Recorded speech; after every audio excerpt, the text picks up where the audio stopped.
Magandang gabi mga Kaitis Vlog. June 28, 2026. Shout out dyan kay Ian Bineracion ng Pagadian at saka kay Jason Galvez Peliacorta. Yan ang mga Kaitis Vlog. Meron tayong pusit, tamba na maliliit. Siyempre yung mga ano natin, yung mga ricados, andyan na kompleto na yung lahat mga Kaitis Vlog. Ayan. Alam mo kung anong suka, ano bang kulang niyan mga Kaitis Vlog? Kasi meron na siyang suwa galing sa probinsya. Alam mo kung anong kulang mga Kaitis Vlog? Yung sukang natural, walang halong chemical. Mix water of coconut by RG Vlog. Ayan ang mga Kaitis Vlog. Oh.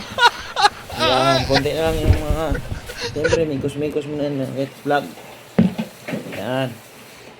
Magandang gabi sa mga solid followers ko dyan sa ibang bansa. Magandang gabi sa inyo. Sana'y makakain ng inyong buong mga amo at ang inyong mga pamilyang naiwan sa bawat probinsya sa ating buhay. So ayan ang mga Kaitis Vlog. Ibuo na natin ang isa katarong sukang natural. Walang halong chemical. Mix water of coconut by RG Vlog. Ayan.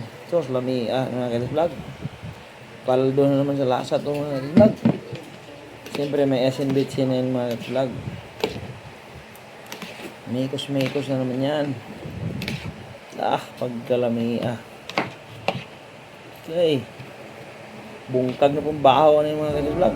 Shout out dyan. Ian Bineracion. Ayan. Mga Kaitis Vlog. Siyempre, mikos lang natin yan. First time magkilaw si Galvez sa mga Kaitis Vlog. Pumunta siya dito ngayon sa aking bagong tirahan.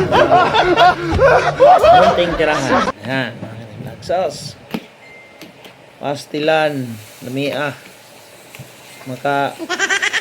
Kurot na pong bahaw. Ano yung karoon mga Kaitis Vlog? Sauce. Ayan mga Kaitis Vlog. Oh. So, yung view pala ng bahay ko mga Kaitis Vlog. Ayan. Magulo pa. Kasi bagong lipat pa kami mga Kaitis Vlog. Ayan. Siyempre, mikos lang yan mga Kaitis Vlog. Tikiman time na. Agoy, pagka lamia. Kung kagbawa ni ron mga Kaitis Vlog. Be. Tilawan taning pusit mga Kaitis Vlog. Okay. Bisita natin mga Kaitis Vlog si Jason Galvez. Ayan.